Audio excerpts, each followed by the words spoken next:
In this video, we're going to be creating a sample, and in this sample will be a 1/4 inch seam allowance sample as well as a backstitch sample. So we're going to learn to backstitch and we're going to learn how to sew at 1/4 inch seam allowance. So let's start off with, what does seam allowance mean?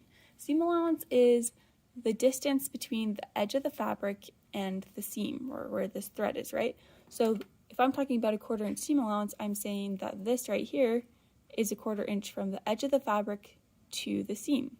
And that's really important in sewing because we cut out our fabric to be a certain size, and when I sew this, I'm taking a 1/4 inch from one side and a 1/4 inch from the other side. So I'm actually ending up with a 1/2 inch less fabric than I started with. So it's really important to have accurate seam allowances as we're sewing.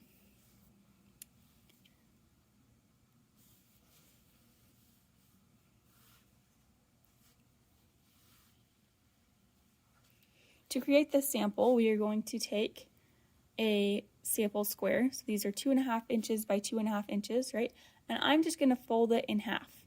So that way I have two pieces of fabric that I'm sewing together. So I'll fold that in half, making sure my corners are matching up. Then I'm going to be sewing it 1/4 inch away from the edge of the fabric. I'm going to backstitch at the beginning, and I'll show you how to do that and backstitch at the end. But let's talk about where 1/4 inch is on the sewing machine and how we can tell when we're doing 1/4 inch seam allowance. So if you look here, this is our stitch plate, and it has different markings. This one says 3/8 of an inch, this one says 5/8 of an inch, so in between would be 4/8 of an inch or a 1/2 inch. The edge of the stitch plate is 1 inch. You can see the needles here in the middle, so it kind of mirrors on the other side, where this is 1 inch, this is 5/8, 1/2, 3/8 right there. But I don't see where it says a 1/4 inch, so I'm just going to tell you so that you know. So the 1/4 inch is generally going to be on the side of your presser foot. So if I go on this side or this side, it's the same, but 1/4 inch is going to be the edge of my presser foot. So I will put my fabric in here, and I'm just going to line the top of my fabric up with where about my needle is going to start. Then I will lower my presser foot, and I'm just going to line up the edge of my fabric with the edge of my presser foot.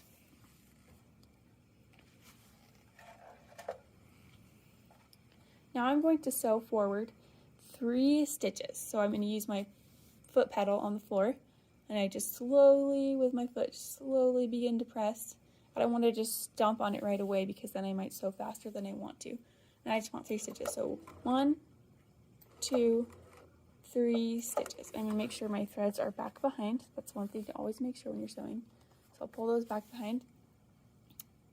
You want to do that before you even start. And then I'm going to do this little U-turn arrow, which is called our backstitch button. So when I hold this, my sewing machine is going to sew backwards. So I'll hold this, and I'll go back 3, 1, 2, 3. I'll go back 1 more until I get to the edge of my fabric.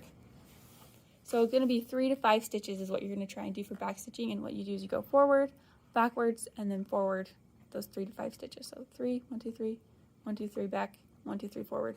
And then you can continue on, and that serves as a kind of knot for your fabric, so that's not going to come undone.